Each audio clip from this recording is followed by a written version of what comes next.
Welcome back to Project Unwind. My name's James. I'm your host, and today we have a super special guest on the show. Jude, how you doing, brother?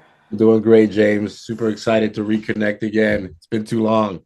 Yes, sir. You're definitely been one of the longest customers. I've known you for over a year, but for the audience who don't know who you are, can you give a bit of a background on what you do and, of course, explain those muscles as well? Well, I am most importantly a father of two beautiful boys. I'm also an amateur bodybuilder who has not yet competed in his first show, but has aspirations of doing that this year. I'm a legal professional. I work at Am Law, 20 law firm as a conflict analyst, which is basically a gatekeeper for all new business entering the firm. And I'm a fitness enthusiast. I'm a lay philosopher. I love reading, and I am just a pretty normal guy. Besides besides the 23-inch arms, you know. Yeah, I remember the last time you took visited us in visited California. We went to go work out together, and Yeah, yeah. for you guys watching, Jude's even bigger in real life. Like I don't know what the camera does. It's like making him look slimmer, but he got really big arms. For perspective, I'm 265 pounds at 5 feet 8 inches. If that helps frame for the audience exactly what kind of stuff you're talking about. Yes, sir. Well, one of the biggest reasons I wanted to get you on the podcast is because there's something happened recently where I'm not going to get into too much details because I want you to help share the story. But before that, I want to take a step back. Where does your mental health journey start? Man, I mean, it really starts back, I'd say, all the way to my childhood. Um, I was separated from my parents at a very early age. Grew up on a different continent in West Africa for most of my childhood and the beginning part of my adult life. And when I say Africa, I mean impoverished Africa. So that came with it a lot of challenges, a lot of struggle, and I developed some trauma. I went through some trauma as a consequence of that, and that I would say wreaked havoc on my psyche.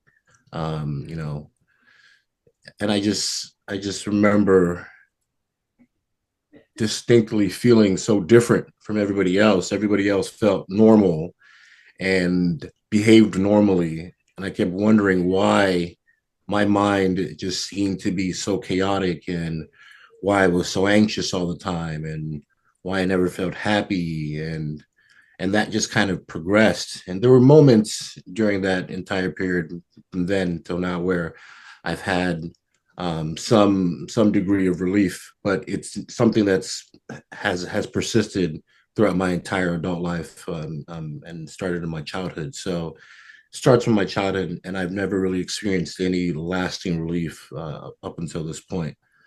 So that is the short version. There's a much longer version, which would take several podcasts to go over. So Yeah, we got all the time in the world, but we'll definitely split things up because we don't want to have the audience watch a 36-hour podcast. exactly. Uh, when like along this journey is definitely like for those who do like struggle with like anxiety and sadness and just anything related to mental health, we're constantly looking for stuff to help. And for me, one of the biggest things that has helped me is working out, and and I'm not going to say working out alone is was like the magic trick to it, but then mental health is improving mental health is by happens by adding a bunch of smaller things that slowly move the needle to the other side, and working out was just one of those big needle movers. Absolutely. Was what were some of the things you've tried on your journey, and what helped you? What didn't help? What were some of the tools and lessons you've learned? Well, similar to you, working Hmm. out has definitely been one of those things. Of course, we know about the cascade of beneficial hormones that are released by the body after training or working out, which help regulate your mood, dopamine, serotonin, things like that. So working out has always provided momentary relief. Um, and of course, as you work out and improve your physical appearance, that can also have some impact on your psychological state. Look good, feel good, that sort of dynamic. I will say though that definitely not everything that I've tried and that has been effective has been optimal. I think when you get to a point where if the psychological anguish becomes too intense and you start looking for relief from any and all avenues, right? And you become a lot less discriminating and discerning in what you're willing to use. And so I was desperate. I was desperate. I remember my anxiety being at such a zenith that Hmm. one of my best friends came to visit me. This is when I was living in Virginia, came to visit me from California. And this is somebody I've known for a long time, someone who I've connected with, someone who I'm intimate with. And just him coming to visit me triggered an anxious episode so bad that I started medicating, right? Just to feel normal around somebody who actually knew me. And I don't know if you're familiar, but there's a gray market anxiolytic that is prescribed in Russia. It's called Phenibut, and it's extremely powerful, but it's also highly addictive and highly dangerous. And there are instances of people having died from it, people having gone into comas from it. And this is a substance I unfortunately started using. And I remember the first time I used it, it provided so much relief. And I thought I found the answer. And I told myself, I'd be different. I wouldn't be one of the ones who'd get addicted or, you always think you're the exception to the rule. Hmm. And long story short, my experiments with that substance led me to the ER, where my wife and best friend were scared I wasn't going to make it. They thought I was going to die because I was losing consciousness. Um, and so, working out, experimenting with different things. I've tried L-theanine. I've tried, kava. I've used every conceivable substance. I think all the memory on any of my devices, about 90% of it has been searching up remedies for anxiety and depression and Hmm. trying to find relief, learning about the vagus nerve and ways to, modulate that to control anxiety. And it's Hmm. just, it's been the thorn in my side. And it's the invisible thorn, right? Because to the outside world, I looked normal, right? And everyone, on the odd occasion where I would mention to someone my anxiety, they'd be like, "What? You? Absolutely, there's no way. You're like the most social and outgoing and coolest person I know." And I was just like, man, if only you guys knew Yeah. the mental battle that I'm going through minute by minute. You'd have a completely different perspective of me, and I just wanted to get to a place of normalcy where I could function without worrying without thinking something catastrophic was going to happen, or I was going to embarrass myself in some way, or I was going to taint my image, or I was going to do something that, but I don't, it was just, my mind was just overloaded, and I tried many things, and the ones that were effective weren't sustainable. The ones that Mhm. were sustainable didn't seem to be effective. And that's what led to this encounter. Yeah, I want to. get into like how calm or unwind felt for you, but I'm just personally curious about like Phantom Poop. Is it similar to like Xanax? Yeah, so I think it modulates GABA some Okay. way. It's extremely powerful. I mean, you can read up on the Reddit forums about people who are using it, and are just excited, lauding just how amazing they feel and how they finally found relief from their anxiety from this compound. And then you have other subreddits, people trying to recover from their fentanyl addiction, and going through the whole trajectory of discovering fentanyl, thinking they found the answer and life was going to be beautiful from now on, and then it just spiraling downhill, and now I need help. How do I get off fentanyl? Yeah. Because you build tolerance literally over days, right? Tolerance accumulates, and then you need larger and larger doses, and that can it's extremely sedating. So there were many instances where, as I was titrating my doses up, I was I would find myself in very compromising situations. I'd be driving somewhere, and I realized that I was falling asleep, and I'd have to pull over to the side of the road, and it would knock me out for like 6, 7, 8 hours, you know, things like that. So it's there's no overstating just how powerful of a compound it is, and it also gives you a sense of euphoria. And with the anxiety gone, verbal fluency increases. You feel like your cognition is improved. Everything just seems better, But that's the bait. That's the bait, because now you're hooked, and it only takes two or three more uses for you to realize that you need more and more and more, and that's when the dark side starts to reveal itself. That story is just so similar to my story with Xanax because like I when I first discovered Xanax up to that point, everything at that life was just so dark. It wasn't like for weeks, it wasn't for months, it was for years. It was just constantly every day waking up with dread. And this is and it's this is like of right after the period where I was like suicidal. Like that's how bad it got. And then when I took the Xanax, I was like everything just washed away. Like what the heck is this miracle?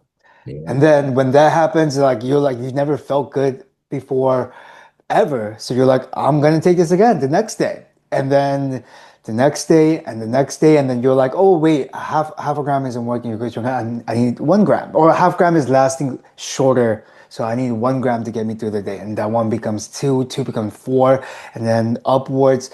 Like on my lowest points, like I was taking so much, I would like wake up like days later. It wasn't like and then I'm like, what the heck just happened to like the last like 72 hours of my life? Like what like and people would tell me like I was just like kind of like slurring and just like literally just like being a zombie, just being stupid. And Yeah. I'm like, and then there was like it and then the thing is when that happened for the first time, I didn't even think I was like I can get off anytime I want. And I can get off anytime I want. I just don't need to go to that extreme. But then like that extreme happened from happening every once in a while to happening every few weeks and then happening every other week to every week, every weekend.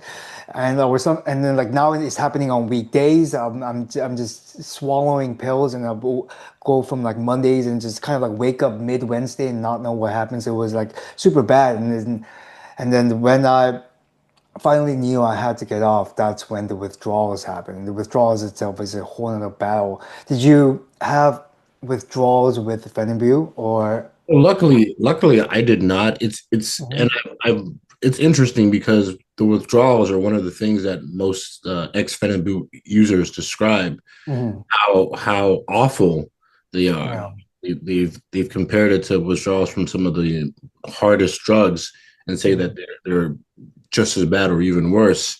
Um, I fortunately didn't experience that. Mhm. Uh, and so I'm grateful and thankful for that small mercy. You know, when I got off it, I did have a bit of rebound anxiety, Mhm. right? But that was the worst of the withdrawals that I experienced. It was more so just the the overdosing on it and nearly costing me my life. You know, Yeah. I remember just sitting. I mean, when the drug, um, when I'd taken the point at which it was fully saturated, and I realized I'd taken too much, and my best friend and wife were deliberating about whether to take me to the hospital, and he reminds me of a statement I said that terrified him and made him decide immediately, okay, we need to take this guy now. And he said he just heard me say, "Oh my God, I feel like I'm fading. I feel like I'm fading." And he said when he heard those words, he was terrified. And that's exactly how I felt. I felt like my consciousness was just sort of just drifting away. And I was terrified, but in a very muted way because I was still under the influence Yeah. of the drug, you know. Mhm. And so I was hospitalized, and they put me on suicide watch because the dose, and this has always been a problem, because of my size and my particular biochemistry. Um, I handle drugs very very well, and so I can take far more than most people and still function very very well. I mean, to put in perspective, a lot of people would take 500 to 1,000 milligrams of phenibut in order to get the anxiolytic effects, and I was taking 20,000. Um, at some point, I started at 5,000 grams, right? So 10 times what people Yeah. normally take, and eventually went up to what, 20 times, 30 times that.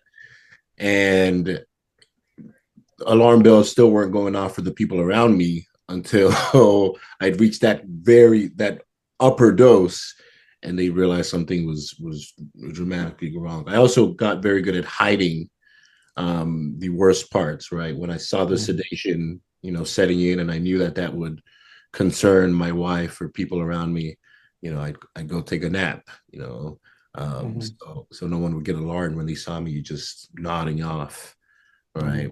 Mhm. So yeah, it was a time. It was It's a just time. that's a very scary journey. Yeah. Um, when when it comes to like anxiety shows up differently for different people, and you kind of touched up on it with like the non-stop worry of like things that haven't happened, but it's the what ifs. It's the what friggin' ifs. Like what is that? Is that like the main way anxiety showed up for you? Or what were some of the other ways that anxiety manifested or showed up in your day to day? For me, the primary way is through hyper analytical loops. Um, so it'll start with me, having a task that I have to do, Mhm.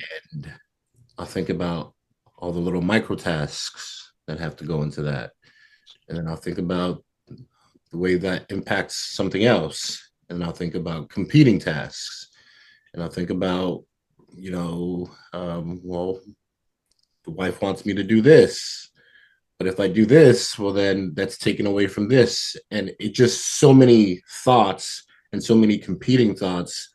And I started hyper analyzing instead of just starting something. I started thinking about multiple possibilities, multiple options, and that just compounds to the point where I experience paralysis, and I'm not able to do anything because I'm overwhelmed with how much seems to be done. And my response to that is, well, I'm not doing any of it. I'm just gonna take a nap. Right, and just try and forget everything. Right, I just need a break from consciousness right now because my brain's doing too much. And Mm. a lot of times also it manifests in a hyper awareness of of people wondering what are they thinking about me? What are they seeing? Right? Am I doing something embarrassing? Well, do they think I'm acting weird? And if I'm not articulating myself properly, what are they thinking about that? Is that and that's kind of I just start overthinking every single interaction. What meaning are they taking from this interaction? Do they think I'm this? Do they think I'm that? And that just spirals. It just spirals. Do they are they talking to anyone about that? And it's those are the two primary forms. So just hyper analytical loops, discursive loops that just have no end and ultimately make me completely non-functional, and also worrying excessively about people's perceptions of me.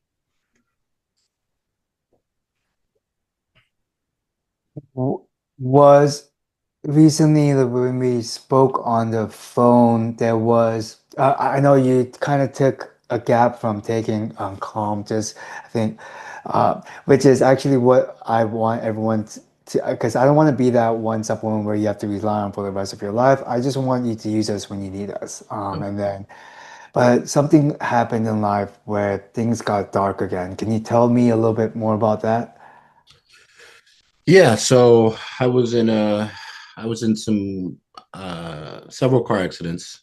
I injured my spine, and this happened, I mean, 2 years ago. It happened 2024, July of 2024. But my condition seems to have seems to be getting progressively worse.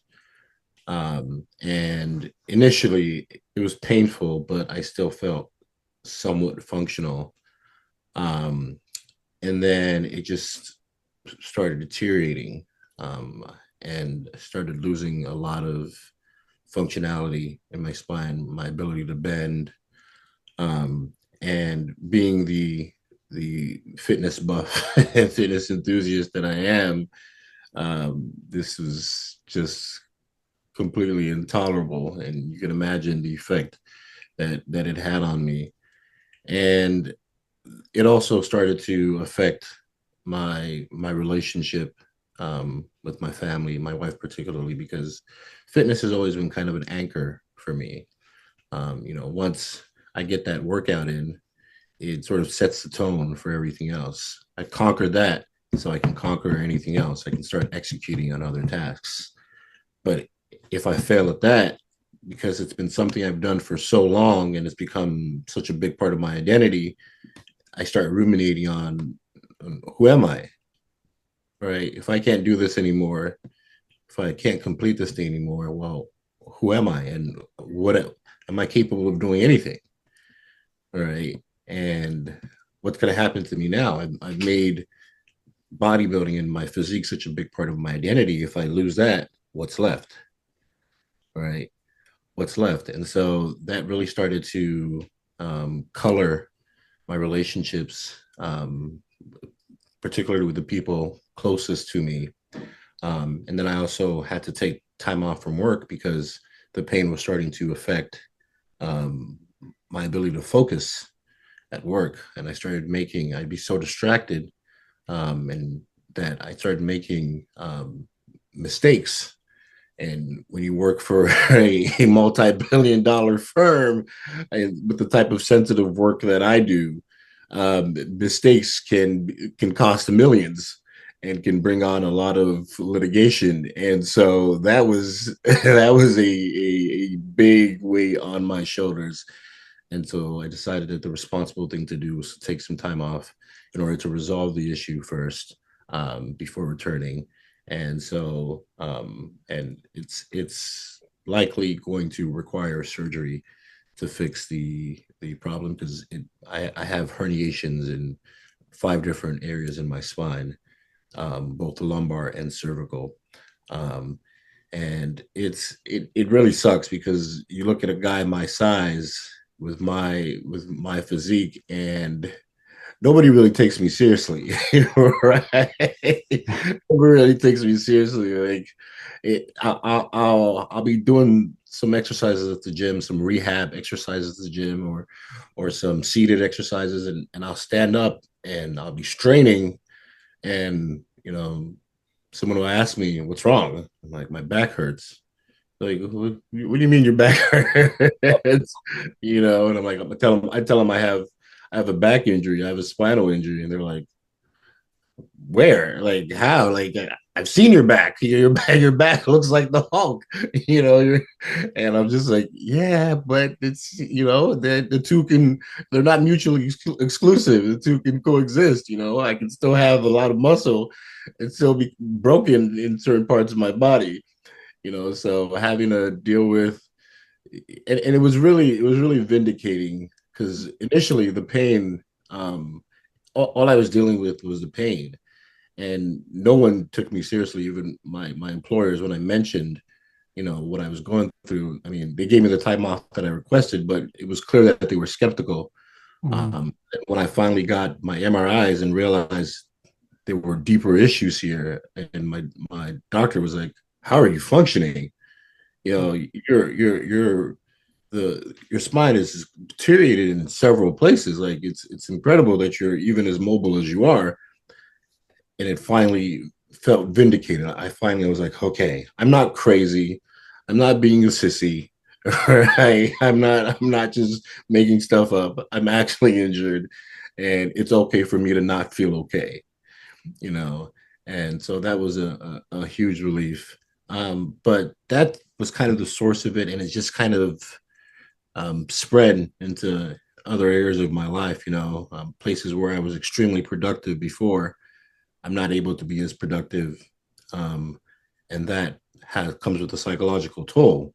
I've had to switch up my entire training style. Right, I used to be a big fan of barbell rows and deadlifts and squats, and now I can't really do any axial loading, any spinal loading. All my exercises have to be seated, and when you're a meathead like me, you know that the hard stuff, that's the meat and potatoes of bodybuilding. That's how the stuff that nobody wants to do, which are Mm. those exercises. That's what distinguishes you. That's what sets you apart.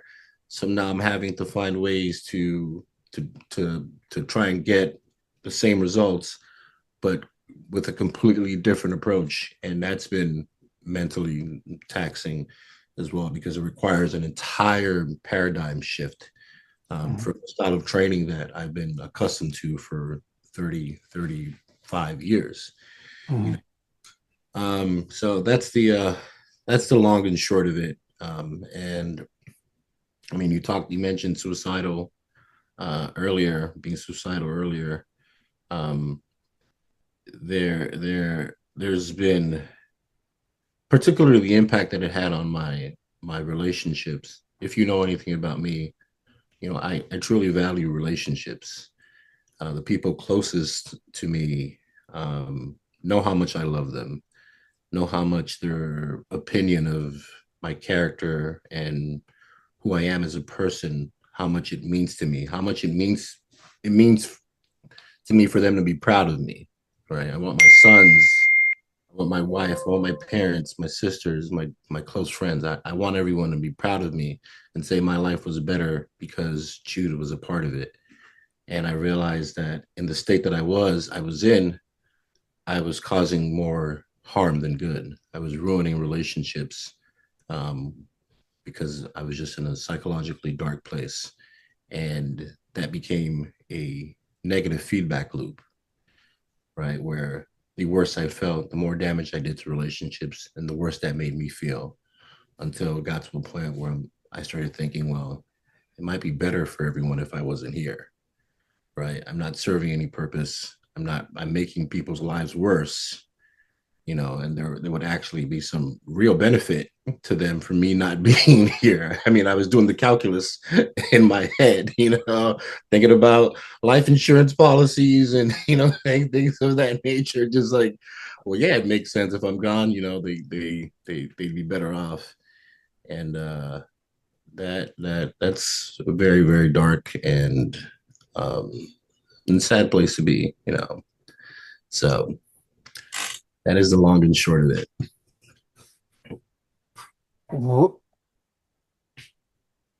Are you still ruminating on those thoughts right now, or To a much diminished mm, degree. I won't say that they've disappeared completely. mm, It's definitely much less now, and the reason why, I mean, I know we'll get to unwind, um, calm, but there's a direct correlation now between how I feel when I don't take a dose and mm, how I feel when I do take one. Right there, it doesn't solve all my problems, mm, make everything disappear. I just feel all that negative noise and energy just become significantly muted.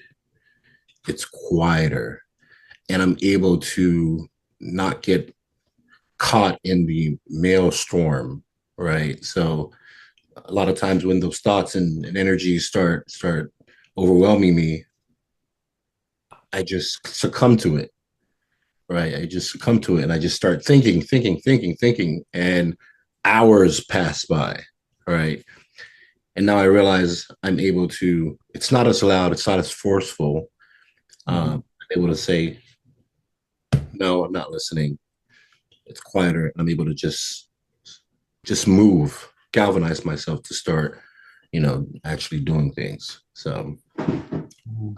yeah, but it's not gone completely, but um I'm still a work in progress, right? There's still Yeah. things I need to work on. So Mhm. I'm doing infinitely better than I was a short while ago. I wanted to just make a quick comment. Just like, I mean, we're not like every day going like, "Hey, Jude, how's your day going?" We're not like doing daily texts like that. But then from the conversations I've had with you, brother, it's not, you're more than just fitness, it's your wisdom, your creativity, being able to kind of see things in between the lines that a normal person would normally miss. It's, you have all these characteristics and your wit and your humor and just like the fact that you're very caring to the people around you. Those are all traits that make you Jude, and just don't forget that it's not just big arms. Even though I always joke about big arms because that's my goal, but there's a lot more to you, Jude. Thank Just you. want to, I really yeah, appreciate it. That means a lot to me, man. yeah. I right now in there's a lot of people watching who are probably in a very similar journey. It's like it's they're not there yet. There's still a little bit of work to do, but then they've started the journey and they're no and things are progressing. Um, and when I was and I'm not going to say I'm done with my journey. I'm always, it's constantly, I feel like for people like us where our brains are just wired in a messed up way. God gave us a little extra love. uh, it's a never ending battle, right? And then and you don't solve it, but you just learn to live with it a little bit better, and you understand about you learn about yourself a lot better along this journey as well. So for someone who's in this journey, for someone watching who might be in this journey, what are some of the things that you are currently some of the tools you're using right now, like maybe like a thought process when something happens, or like um, that they may be able to give a try in their own lives. So one thing that has been helpful to me is relying on systems, relying on systems, because my previous approach was just going with the flow, right? Thinking about, Mhm. okay, what do I wake up? What do I have to do today? And then just trying to execute one thing at a time. But I realized that's no longer working for me. Hmm. So now I have to find a system. I have to find something that I put in place and that the I let guide my day instead of leaving it to my whims or whatever pops into my head at any point in time. And so the structure has been helpful. When I wake up, I tell myself, okay, there's some non-negotiables, right? Non-negotiables, and it's hard because it requires breaking habits. It's not an easy fix. It's not like you put this thing in place and the next day everything's better once you start. You Yeah. know, you realize that well, there's some habits that need to be broken. There's some patterns that need to be rewired. But working on systems has been one way. I wake up, I tell myself, okay, do this, this, and that. And then if you need a break after that, okay, take a break. But do these three or two things first. And I make sure that they are low effort things, right? Low effort, but high impact, right? For me. And it could be as something as simple as taking a shower, right? Just take a shower. And for me, I find that so invigorating. Like after a good, nice hot shower, I'm in a better mood. Um, you know, I've, I'm clean. I feel good about being clean. I smell good, right? And I can put on some clothes. I like the way I look now, right? And that changes the mental landscape as well. So systems have been very important. And then also, as uncomfortable as it is for me, um, not isolating, not isolating, and so it's a lot of times the thoughts that are causing the most anguish relate to the people who are closest to me in my life. And so my instinct is to recoil from those people, to separate, to isolate myself from them. But I realized that I, in fact, need to do the opposite because the lie that, you know, starts to manifest itself when I'm in that state is, well, this person or these people don't care. You're Hmm. you're on this on your own. You're doing this on your own. You Hmm. know, get used to it. And that illusion is usually shattered as soon as I open up and I'm vulnerable with that person, right? And I share, you know, sincerely how I'm feeling, not as you know, it's this is how I'm feeling. I don't want to feel like this, right? It's how I'm feeling. I'm not saying I'm going to stay here, but there's a power in sharing that burden with someone and receiving empathy, right? And that's kind of the dynamic that Daniela and I are working on now and getting much better at. And me sharing some of the thoughts and struggles and her getting to understand me a little better and now knowing how to respond. um it it it's she's become kind of like a on-call therapist in some ways, you know, and a free Yeah. one too, a free one. Yeah. um so that's been helpful as Hmm. well. And I've also realized that there's a for me personally Hmm. that words and music um, are have a powerful effect on me. And if I could have certain people in my ear 24/7, like Napoleon Hill, right, or you know, certain great speakers, or like if I could just have that playing in my head and I could make that my internal narrative, I think I could accomplish incredible things. I feel you. Because man, like sometimes I'll be listening, I'm like, I'm gonna do it all today. I'm gonna everything that I've dreamed of, I'm Mhm. accomplishing it within the next 2 hours. Yeah. Okay. Forget this whole lifetime journey. I'm doing it now. That's how motivated I feel. And I'm just like, if only I could make this my internal narrative, right? Yeah. The empowerment and the optimism and that I feel and just how clear and true the words feel. And then it ends or I stop listening.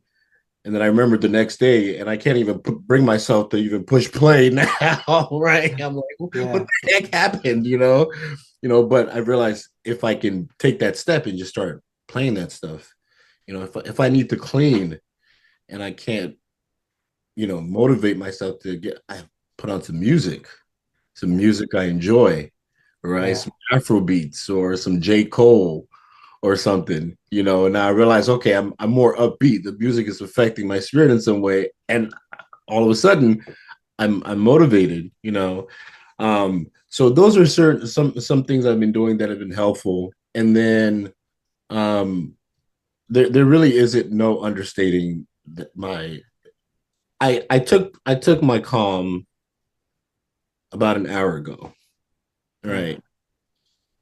And when I say that the difference between 15 minutes before I take it and 15 minutes after I take it still shocks me. It still shocks me. And I keep trying, like I'm hyper analytical, right? Yeah. So like I'm always like, am I placeboing the heck out of myself right now? I'm like, no, I'm not, because when I took that bottle that I found, I wasn't expecting anything. I wasn't expecting anything, and it's funny because Daniela and I were having this conversation, and I just remember when I first bought the gold, Yeah. that I remember that period and how good life felt at that point, right? I was taking it consistently. I had everybody in my household taking it. I sent some to friends. Everybody was on it, and then I think I started taking it for granted that it was all me, right? It was all me. And so then when I ran out, it didn't occur to me to even re-up, right? Yeah. And then of course other things started happening in my life that facilitated that downward spiral. But it didn't occur to me, well, you need a little help now, right? Maybe order some calm, order some, it never occurred to me, because it was all me, right? It was like a multivitamin I was taking. Yeah, it was, it's good for you, but the tangible effects aren't really registering. The fact that it's actually changing your outlook on life isn't really registering because you've gotten so acclimated, right? It's become your standard, your everyday now. So you're just like, well, this is normal now. It's become normalized. And Yeah. so I took that scoop, and I mean, excuse me, but I was like, holy shit. And then I just started doing stuff. I started executing, and I was laughing, playing with the kids, and like just doing stuff I don't normally do or stuff I know I should be doing, but I haven't been doing. And Daniela was like, "You're different today. Today." And I was like, it took some calm. And it's funny because she went on travel, and I've been posting on my social media a bit more now, but I'm always like, I've posted and deleted so much stuff. I've recorded stuff that I told myself I was going to post, and I have a backlog of like weeks worth of stuff that I don't know if I'll ever post because I'm always second guessing myself, right? Mhm. But that morning, I posted a video. I was feeling so good. I just posted this funny video, and I Yeah. felt zero anxiety, even though it was something so out of character for me, out of character from my online presence, right? And people who know me in real life know that's how I am. I'm goofy like that. But I felt no awkwardness about posting it online in one of my stories. And Daniela immediately texts me. She's like, "You're on calm, aren't you?" She knows. You know, and I was cracking up. She said the video was funny, and I got so many people inboxing me, sending me DMs saying how funny the video was and how much they Yeah. enjoyed it. Yeah. And I'm like, this is awesome. And and me, I would never post that. Like I would never post that. And so it's just it's really been a powerful tool for me. Mhm. That is just keeping the scaffolding, in place while I'm putting the architecture together. Mhm. Right. That's kind of how I see it. It's a support. It's a support for me. It doesn't do the work for me, but it puts me in a bit of a better headspace Mhm. to be able to remove those mental shackles, Mhm. right, that are keeping me paralyzed in the moment.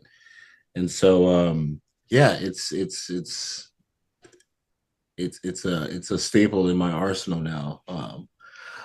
At least until I reach a point of equilibrium again in my life, then I'll probably forget how exactly. It's this cycle. Yeah. Oh, man. You, would you help paint like what your weeks or what your day-to-day kind of look like for the weeks prior to restarting calm? And then there was that turning point when Daniela was like, "Hey, why don't you like you have this? Why don't you just give a scoop a try?" And then like how it felt, how your day-to-day looked, or instantly after that scoop, like how it looked afterwards. Yep. So my day would be waking up and going, "Oh God, no!" Mentally, here we go Mhm. again. All right, here we go again, and instantly looking for distraction. Right, grabbing my phone,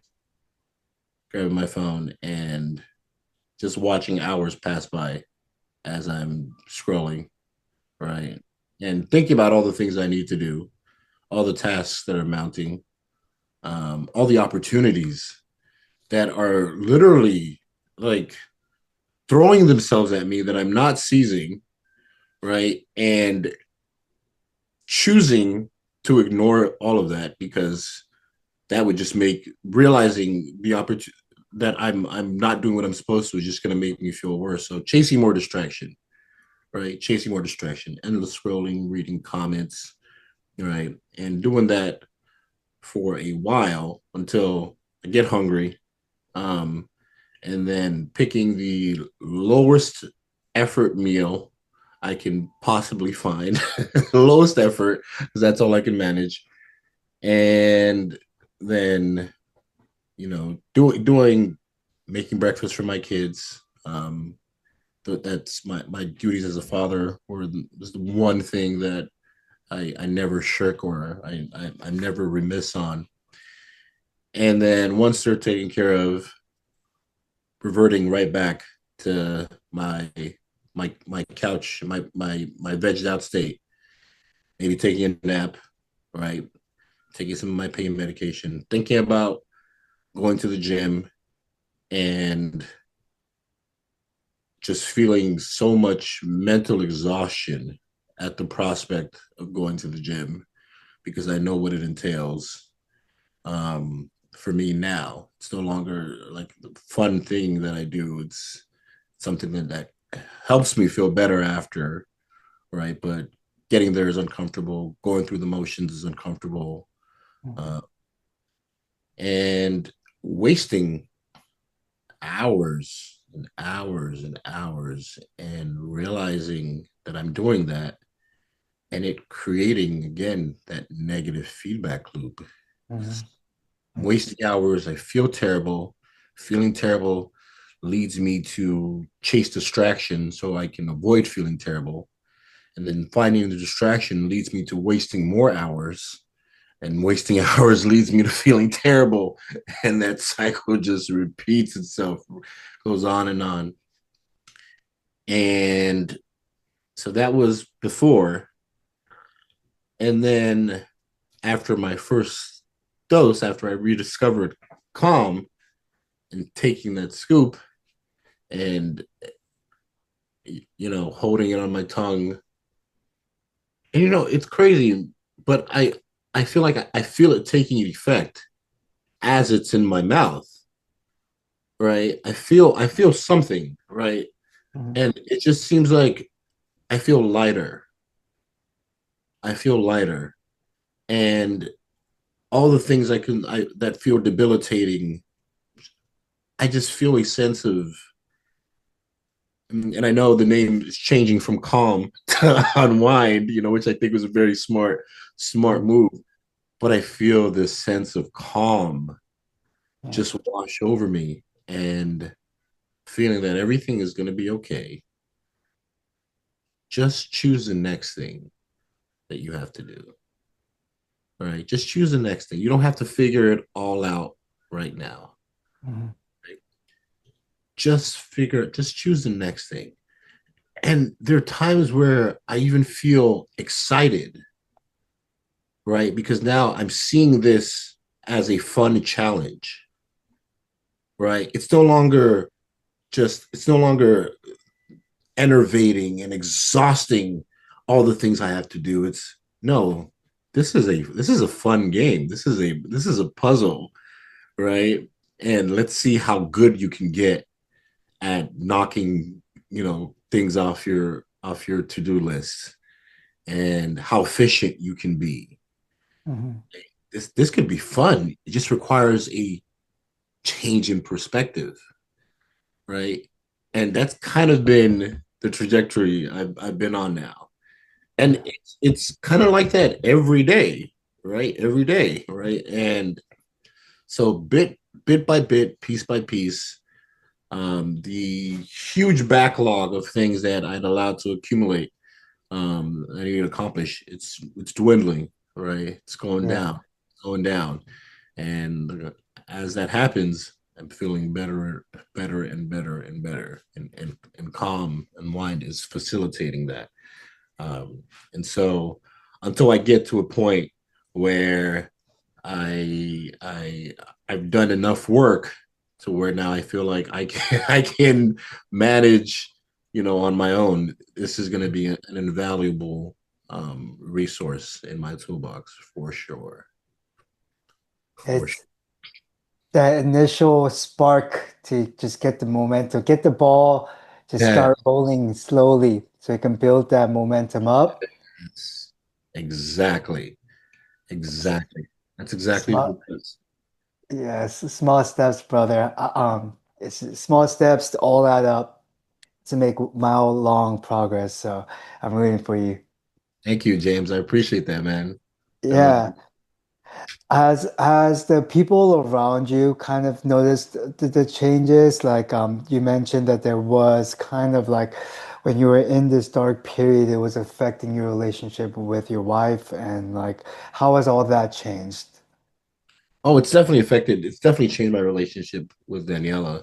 I Hmm. mean, she'll tell me now, Yeah. like sometimes in the morning, right? I'll wake up and I'll start falling into, patterns. And she's like, go take your calm. Go take your calm. I'm like, you're right. I need to go take my calm. Go take my calm. So I go take my calm. And it's night and day. And after I take it, I'm like, why did I even need convincing? Yeah. Why did I even need like that push? Like I should be at the point now where I know immediately. I wake up like, okay, just Hmm. like my multivitamin, or my probiotics, But it's definitely changed my relationship. Even like Hmm. we were arguing a lot. We were arguing a lot, and now the tone, like we still have disagreements, but they're not they're not aggressive or combustible. They're just, Hmm. they're disagreements where we discuss things with even tones and Hmm. sincerity and in good faith. Hmm. So that's changed. And, I when I'm at the gym now, hitherto, I'd be so anxious, just kind of like looking around. Because in my mind, well, if I'm not training the way I used to, then I can't maintain the physique that I've built, even Hmm. though it's not true. And there are workarounds.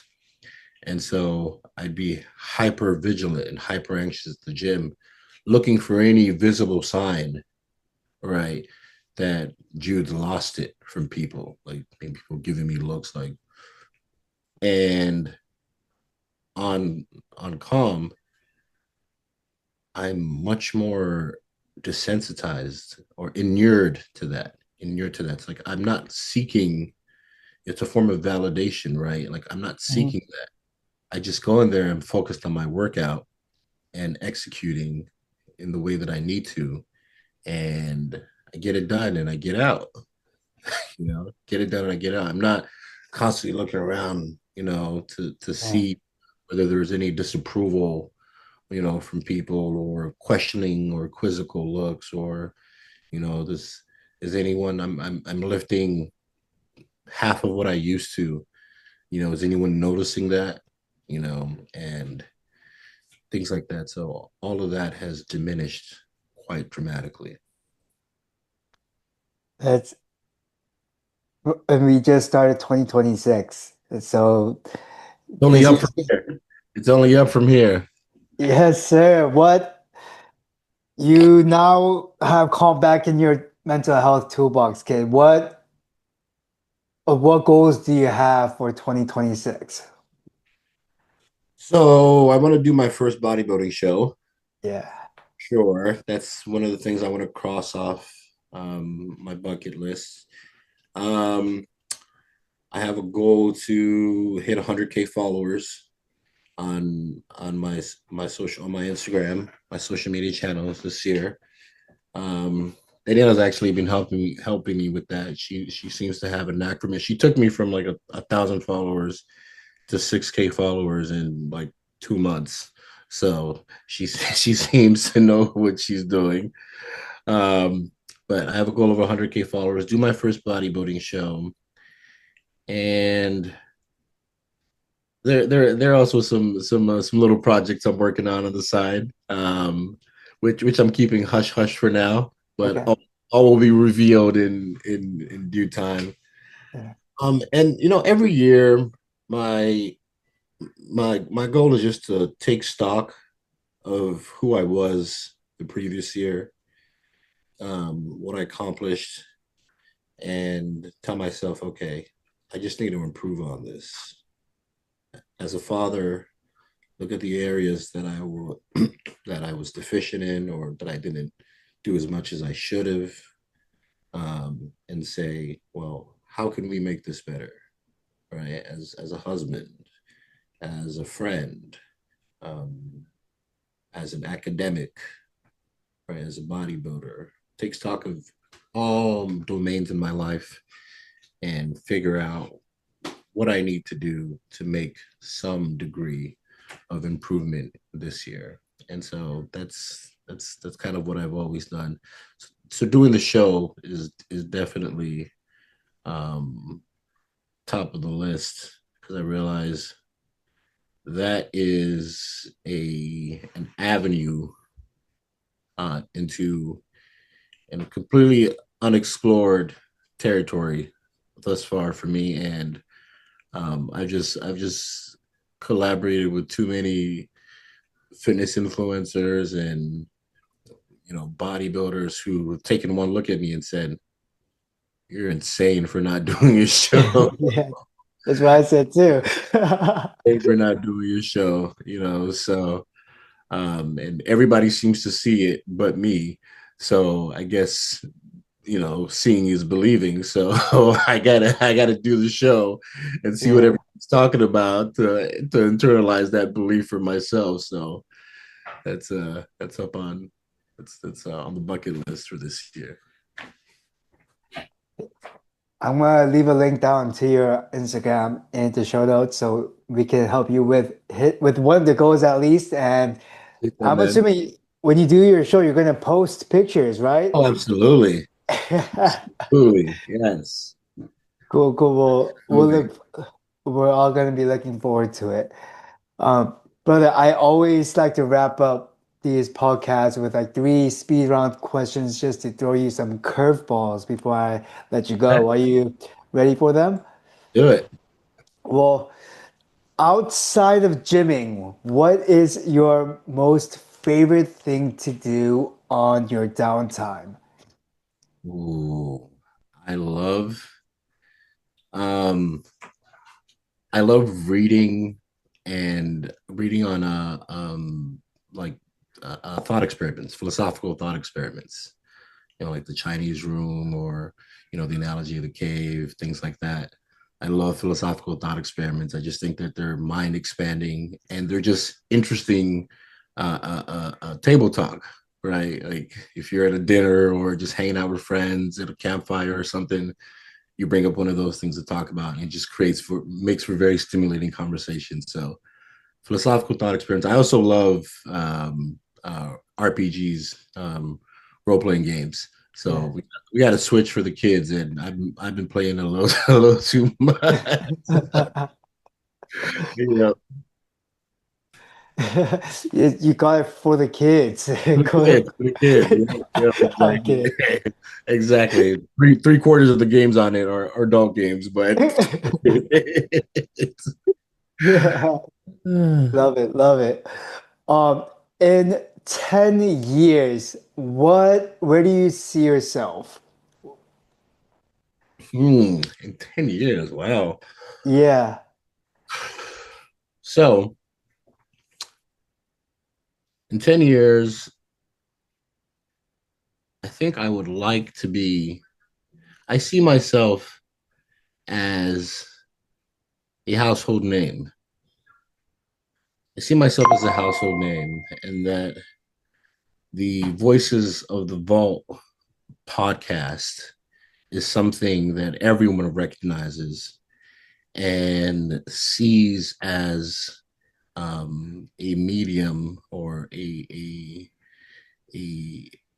a podcast that really brings value and impact to people, and it allows people to connect in a way that they never have before with individuals who they otherwise would probably never have a connection with, people who they'd be quick to make rash judgments about, and people realize that a lot of their conceptions and gut instincts are completely wrong, and it makes people a lot more interested in getting behind the veil anytime they interact with someone and getting to know people on a much more personal level. So that's something that would really be meaningful to me, to be able to create a program like that that invites people to share more about their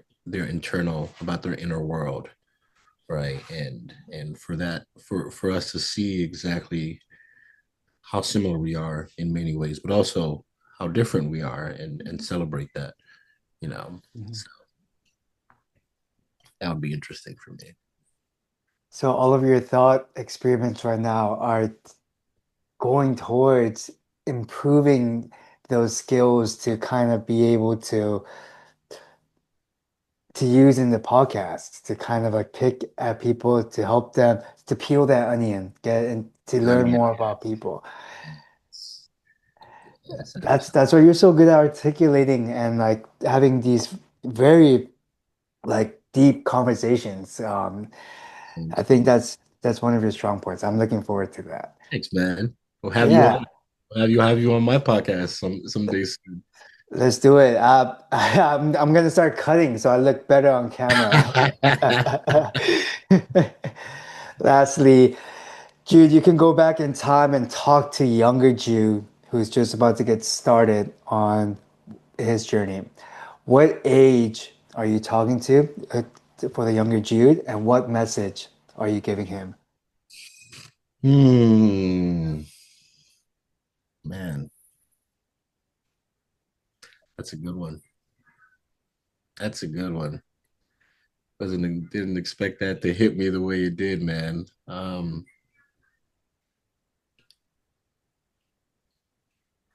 Probably talking to 10, 10-year old Jude, 11-year old Jude, who's just left everything he knows and loves, left his parents, his sisters, his home in America, and has been sent to a different continent with people who are strangers to him, a land that is completely foreign, um, foods that he's not familiar with, a culture that's quite alien, and feels abandoned, feels alone, feels disconnected, feels punished. And I would tell him that he's loved and that everything that he's going through right now is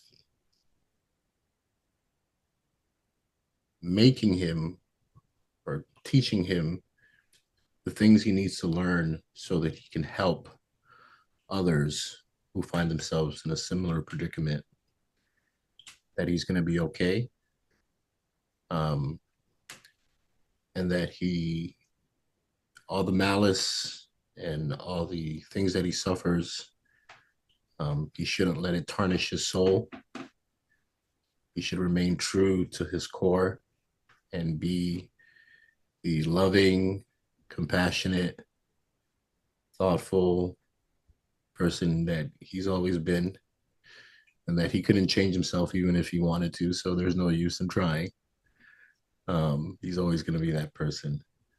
And just to know that there are better days ahead. There are better days ahead. I think that's what I would tell him. It would be more of encouragement. I think Jude, 10-year-old Jude, just needed to know that somebody saw him, and loved him, and he just needed some compassion. So yeah, that's something along those lines.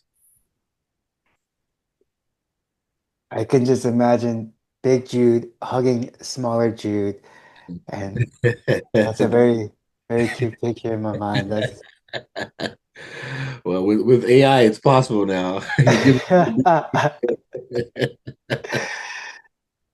well, brother, it's always a pleasure chatting with you, and I really appreciate you taking the time to hop on and share your story. And your story just hits home with so many other people who are just in the midst of, they just haven't gotten out of the rut yet. And I know that your story is going to help motivate them and give them the drive to keep pushing forward. Just like you said, like everything happens for a reason, and it's going to be all right. Thank And for the audience, if you guys have questions for Jude, I'm going to leave his Instagram below. So follow him and Oh, message him and go bug him. in my DMs. Always a pleasure, Yeah. James. Always a pleasure. It's great to reconnect with you, brother. Yes, sir. Well, that's it for today, guys. Thanks so much for listening. I hope you all have a healthy and happy day. Peace. Hey, man.